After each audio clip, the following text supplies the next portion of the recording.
estamos aqui para falar um pouquinho de reumatologia. Esse mês é considerado o Fevereiro Roxo. É um mês dedicado a conscientizar e educar sobre 3 doenças crônicas, 2 da área da reumatologia e outra da neurologia, que é o Alzheimer, né? E da reumatologia, o lúpus e a fibromialgia. Nós vamos falar inicialmente de lúpus. Lúpus é uma doença autoimune, né? Que afeta preferencialmente mulheres negras e pardas, mas também brancas, preferencialmente jovens, né?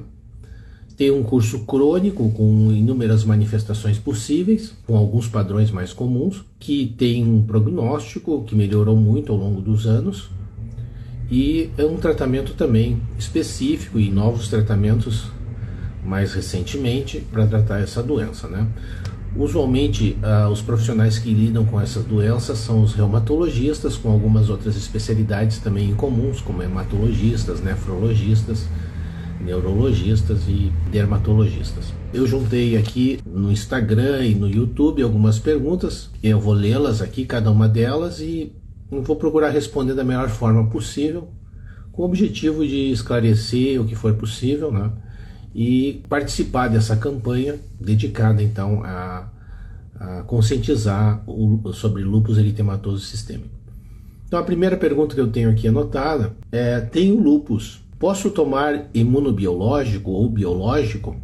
Então essa é a primeira pergunta. Uma pergunta bem pertinente, atual.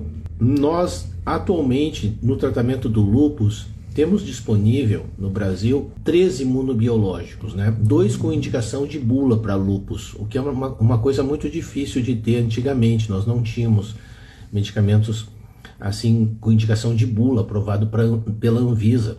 São 2 remédios que tem. Um deles é o belimumab, né, que já é um pouquinho mais antigo, e o mais recente, o anifrolumab. Ambos têm marcas comerciais. Essas 2 medicações são imunobiológicas, né? São usadas endovenosa ou subcutânea, e elas são indicadas sim para algumas situações no lúpus. Não são todos os pacientes em que ele está indicado, mas principalmente pacientes que não estão respondendo àquela terapia padrão, essas medicações podem e devem ser utilizadas. E também existe um outro imunobiológico que não tem indicação de bula, porque os estudos não foram tão claros nos benefícios no lúpus, mas outros estudos de uso diário desse medicamento mostram que alguns pacientes se beneficiam com ele sim, que é o rituximab. Então nós temos na literatura médica a descrição desses 3 imunobiológicos e muito provavelmente surgirão novos aí, provavelmente não muito tempo depois, adiante. Há vários estudos, sim, com outros imunobiológicos sendo feitos que ainda não foram aprovados para lúpus eritematoso sistêmico. Então essa é uma grande novidade no tratamento do lúpus. Normalmente são medicamentos de alto custo. Infelizmente, até o momento, eles ainda não são custeados pelo SUS. Estão disponíveis no Brasil, né? Mas não estão ainda disponíveis via administrativa pelo SUS. A segunda pergunta é: o que é lúpus, né? Quais os sintomas e se tem causa específica? Vamos começar assim sobre causa específica. Nós não temos uma causa específica ainda determinada para o lúpus, né? O lúpus ainda ele é uma doença de causa ainda desconhecida. Mas o que tem já, o que se sabe sobre causas do lúpus, né? Sabemos que o lúpus é uma doença autoimune em que o sistema imunológico, né, desregula. É muito claro isso. O sistema imunológico do indivíduo com lúpus, ele está desregulado, né? Ele está produzindo vários autoanticorpos, que são substâncias que têm como alvo tecidos próprios da pessoa, né? Também o lúpus está associado à produção de várias citocinas, são substâncias que promovem também o processo inflamatório. E esse desregule do lúpus, ele tem como base provavelmente a genética. Então o lúpus é mais comum em famílias. Então o lúpus tem um componente genético, sim. Não é um único gene que predispõe ao lúpus, então não é uma doença de um gene só, é de múltiplos genes, então nós chamamos uma doença multigenética, né? Então, por exemplo, se você tem lúpus e tem um irmão idêntico, né? Esse irmão tem uma chance de 25 a 50% de ter lúpus.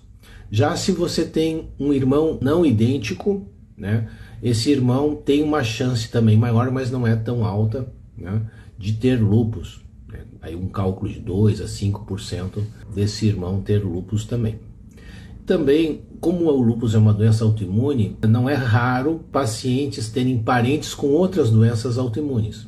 Às vezes, por exemplo, o paciente tem lúpus, a irmã tem síndrome, doença de Sjögren, por exemplo, ou outra irmã tem esclerose sistêmica, ou outra tem artrite reumatoide. Então, são doenças autoimunes, além de doenças de tireoide também, autoimunes. São mais comuns nos pacientes com lúpus e também nos parentes dos pacientes com lúpus. Em relação aos sintomas do lúpus, então eu até comento isso, que o lúpus ele tem inúmeras manifestações. Ele pode se apresentar para a gente de uma forma que, por exemplo, mesmo um médico experiente nunca viu aquilo. Já isso acontece no lúpus. Mas o lúpus tem algumas coisas muito comuns assim, que fazem logo o médico pensar nele. Por exemplo, sintomas gerais. O lúpus é uma doença inflamatória, cursa com cansaço, cursa com perda de apetite, às vezes com febre baixa. Esse quadro ele pode se iniciar abruptamente, mas não é comum. Normalmente ele é de algumas semanas ou de uns poucos meses. Não é comum nós podermos dizer assim, o lúpus começou tal dia, né? Mas há tanto tempo atrás, algumas semanas ou alguns meses, uns poucos meses, que a doença começa. Tipicamente numa mulher jovem, né? É rara o lúpus no homem. E então esses sintomas gerais são comuns no começo da doença, com a doença ativa também. É comum manifestações de pele, que costumam ser fotossensíveis, pioram com a exposição à luz ultravioleta. Aliás, eu não deixei de comentar sobre a patogênese do lúpus. Eu falei da parte genética, mas também tem a parte ambiental, né? Nós sabemos, por exemplo, que a exposição a raio ultravioleta pode reativar lúpus ou pode ativar o lúpus. E também algumas bactérias e vírus podem também. Então existe esse componente ambiental, que também participa da causa do lúpus. E também existe provavelmente questões hormonais, né? O estrógeno, um hormônio feminino, ele também aumenta a chance de a exposição a ele de desencadear ou de piorar o lúpus eritematoso sistêmico, né? Talvez por isso, então, as mulheres apresentem mais essa doença, também por essas questões hormonais. Então, o distúrbio imunológico, por trás dele tem a questão genética, a questão ambiental.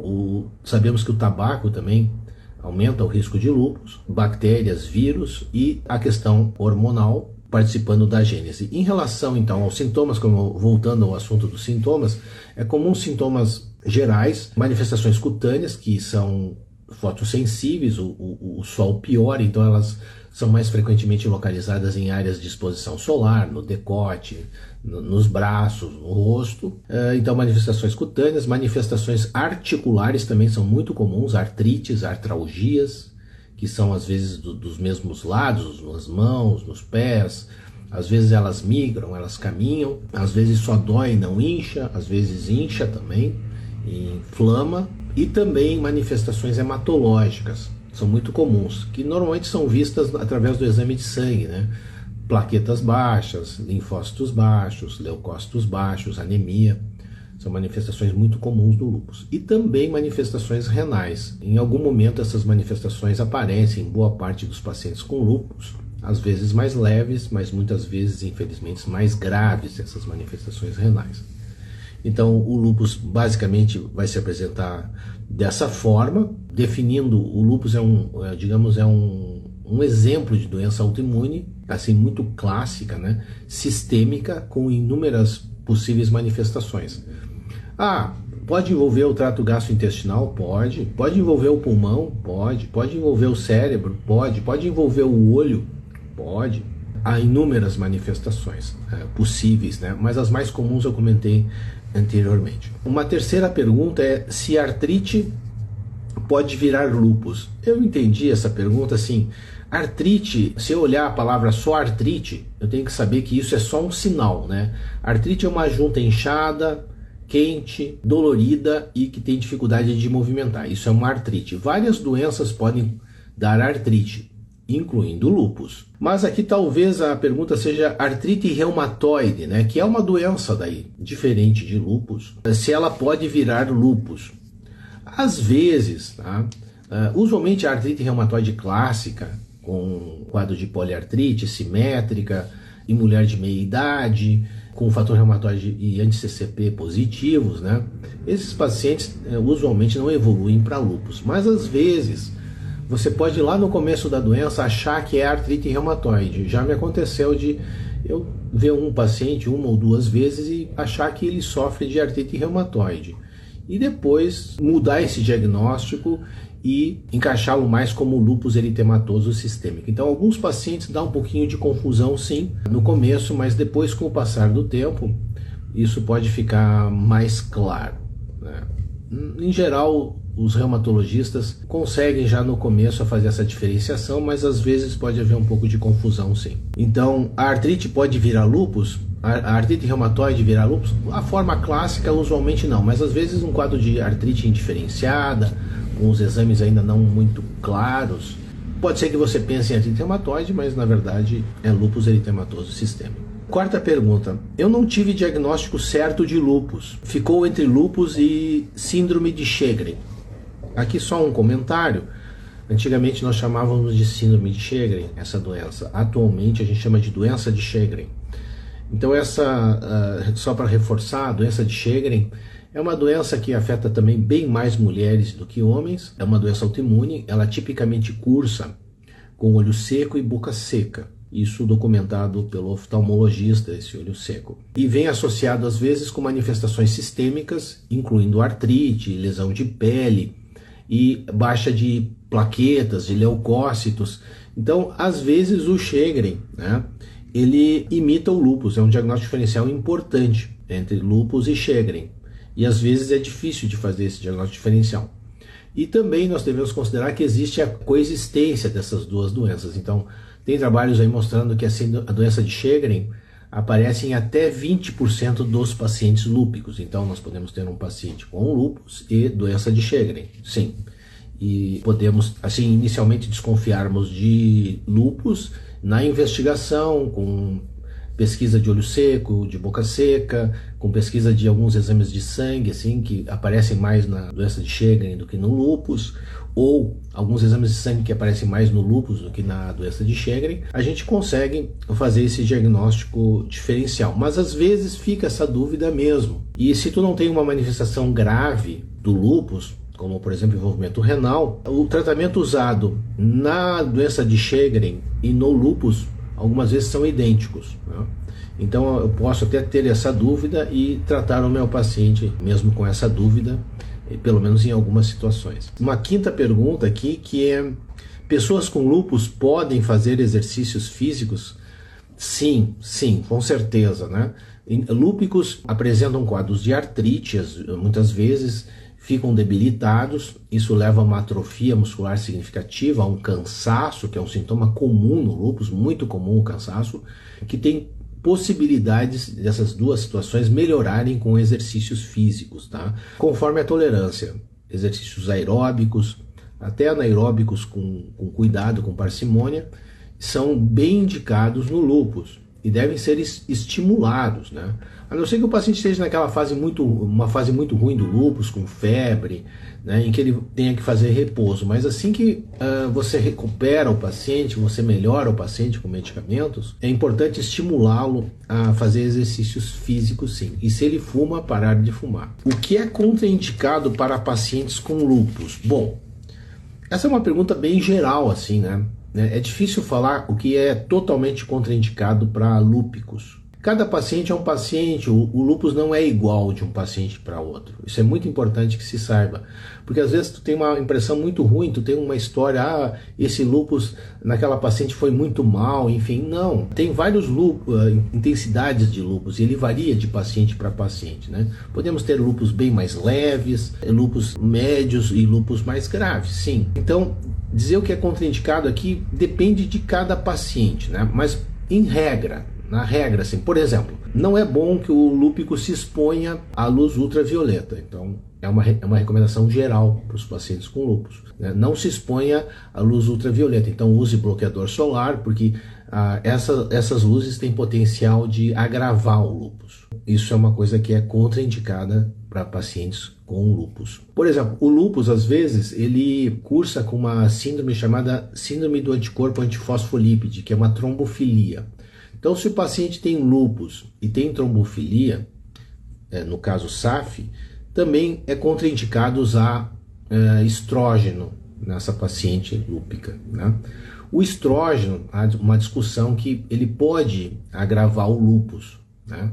Então, o estrógeno em anticoncepcionais e terapia de reposição hormonal tem um potencial de piorar o lúpus. Não há um consenso absoluto, tem mulheres que conseguem usar, mas se a mulher tem trombofilia, né, ela não pode usar estrógeno, né, porque isso aumenta bastante o risco de trombose. Lúpicas com trombofilias, né, não podem usar estrógeno também. O que mais? Eu acho que são duas coisas assim mais importantes e gerais que a gente pode falar sobre contraindicações em pacientes com lúpus.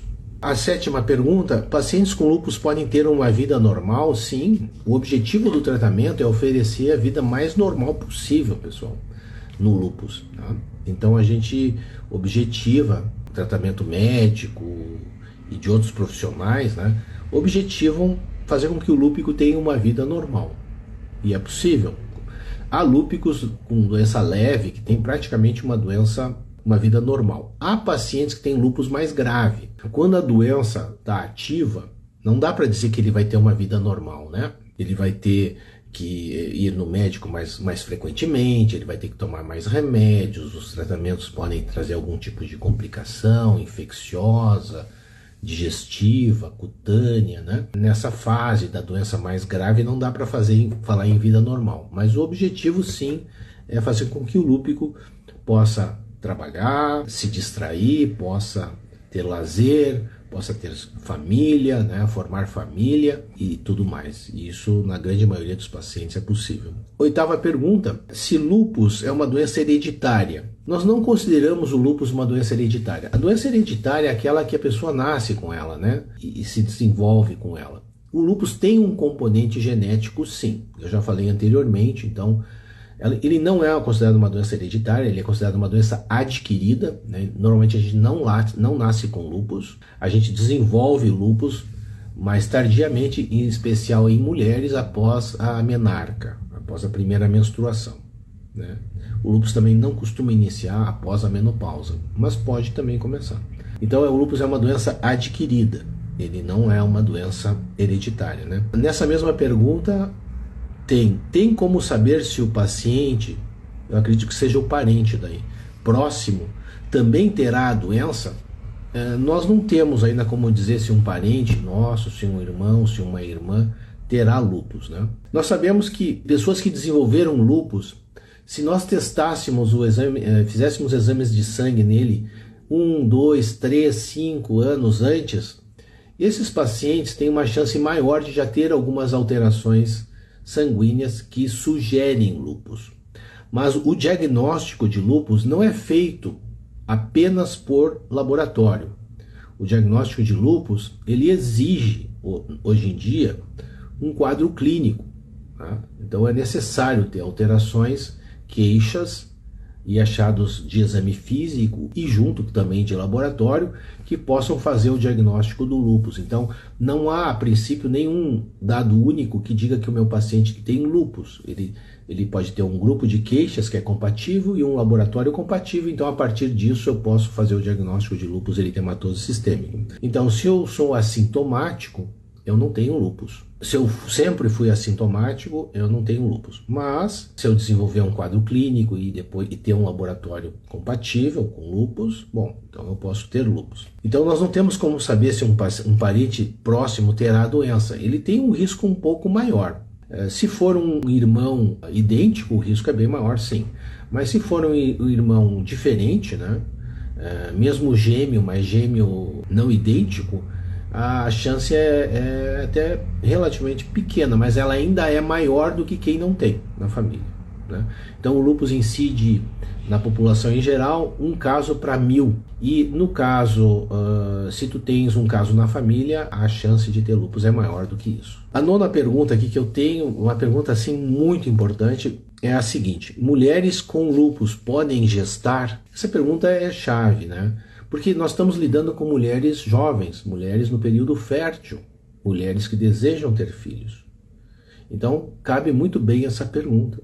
A resposta é sim, mulheres lúpicas podem gestar. Mas existem algumas informações importantes sobre isso. A primeira, a lúpica pode gestar, sim. A situação ideal de gestação dessa lúpica é quando a doença está controlada.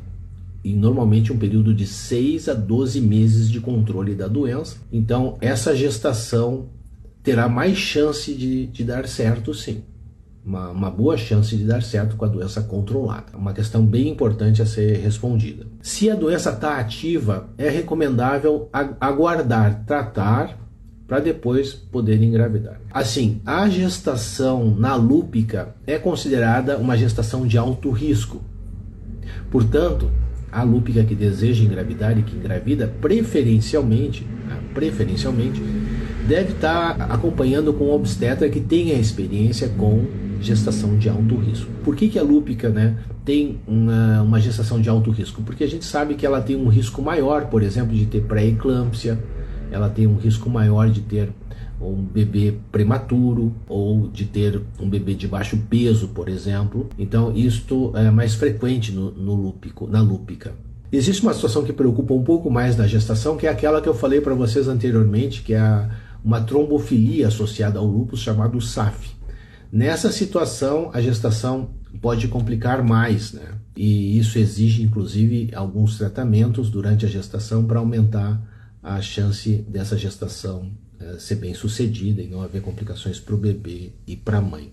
Então, sim, mulheres lúpicas devem gestar, mas essa gestação precisa ser combinada, ela não pode vir por acaso, até porque lúpicos estão usando medicamentos e alguns remédios para o lúpus não permitem engravidar pelo risco de teratogenicidade. Então, isso tem que ser combinado com os médicos envolvidos. Eu quero engravidar. Bom, vamos organizar isso. A doença está controlada, tu está usando um remédio que é compatível com a gestação, e aí sim, né? Mas se está usando medicamentos como metotrexato, por exemplo, micofenolato, são medicamentos que precisam ser parados antes para que a mulher possa engravidar com mais segurança. Tem esse aspecto da medicação também que precisa ser bem vista. A pergunta 10 aqui é a pergunta: tem como prevenir o lúpus? Olha, é uma pergunta também muito legal, né? Porque prevenir uma doença é tudo de bom. A gente ainda não tem essa prevenção. Quando que poderia vir uma coisa preventiva? Quando a gente descobrisse, né, se essa ou aquela pessoa vai ter lúpus, mas isso ainda não é possível identificar com clareza, ainda não é prático essa questão de identificar o que talvez a gente pudesse chamar de pré-lúpus, né? Ou melhor, lúpus pré-clínico, antes das manifestações clínicas. Se nós soubéssemos quem iria desenvolver lúpus, a gente ia intervir e talvez a gente conseguisse prevenir o lúpus, mas infelizmente isso ainda não é possível. Mas não é de duvidar que no futuro isso até possa acontecer. Aqui tem uma pergunta: tem lúpus e o meu FAN só dá negativo, tem algum motivo? Em geral, o FAN, que é um teste de pesquisa de autoanticorpos, ele é um teste que frequentemente é positivo no lúpus, né? Em 95% a 98% dos pacientes ele é positivo. Existe a possibilidade dele ser negativo com anti-Rho positivo, por exemplo, ou com anticorpos anticardiolipina, antifosfolípides positivos. Então, às vezes o paciente tem um FAN negativo, mas ele tem anti-Rho positivo ou antifosfolípide positivo, né? Pode ser que seja esse o motivo, né? Ou, às vezes, é necessário repensar, às vezes, no diagnóstico, porque é bastante raro lúpus com FAN negativo, mas existe. Ok, então não tem como prevenir o lúpus, né? Temos uma última pergunta, que certamente há muitas outras perguntas, né? Mas as que me chegaram foram essas. Que é uma pergunta também bem legal, que tem a ver com uma resposta anterior que eu dei, que é: o lúpus pode ser diagnosticado mesmo antes dos primeiros sintomas? Ainda não é possível fazer isso, mas seria uma situação ideal. Seria então o lúpus pré-clínico. Existe essa mesma definição para a artrite reumatoide, que é a artrite reumatoide pré-clínica, ou até mesmo para a osteoartrite, que é a osteoartrite pré-clínica, que é tentar identificar essas doenças no começo, em que ainda não há sintomas, mas a doença já está se desenvolvendo. Se nós pegássemos, por exemplo, um banco de sangue de pessoas que eu tenho amostra de sangue, né, coletada, guardada, e essa paciente, de repente, 10 anos depois desenvolveu lúpus. Se eu for testar os autoanticorpos, algumas alterações laboratoriais típicas do lúpus, é frequente encontrar essas alterações. Mas nós ainda não temos ainda como mexer com essa situação, então não vai nos ajudar, porque nós não temos ainda um tratamento que possa prevenir o lúpus ainda, né? E não temos como fazer diagnóstico de lúpus sem os primeiros sintomas, não. Isso não é possível, né? Há necessidade de manifestações clínicas ou, por exemplo, em alguns exames do rim, por exemplo, com alterações renais. Então eu tenho que ter doença para esse diagnóstico. E tem uma outra pergunta aqui, se ele pode ser diagnosticado por biópsia? Sim, o lúpus pode ser diagnosticado por biópsia, principalmente biópsia renal, tá? Então, por exemplo, o paciente tem proteinúria, é a única manifestação dele, né? Ou perda de função renal. Ele faz uma biópsia, a biópsia renal ela pode sugerir fortemente sim o diagnóstico de lúpus. Há algumas alterações na biópsia renal típicas do lúpus eritematoso sistêmico, então é possível fazer o diagnóstico, desde que tu tenha manifestações, por exemplo, renais no exame de urina, né, associadas. Tem uma outra pergunta aqui, medicamentos que não são do tratamento do lúpus podem interferir na doença do lúpus? Que não são do tratamento do lúpus. Aqui lembrando, o lúpus pode ser causado por medicamentos, né? Por exemplo, drogas como anti-TNFs-alfa, que são medicamentos imunobiológicos usados para tratar artrite reumatoide, podem desencadear lúpus. Então, nesse caso, o lúpus é causado por medicamento, viu? E é um dos poucos lúpus curável, né? Tu tira o medicamento e a doença desaparece. Tem que pensar nisso, né? E o lúpus parece que tem um pouco mais de alergia a alguns antibióticos, o lúpico. Por exemplo, a sulfa, né? Ele pode ter um pouco mais de alergia, apesar de que na prática a gente não vê muito isso. Eu acho que é isso, pessoal. Um abraço a todos e até a próxima.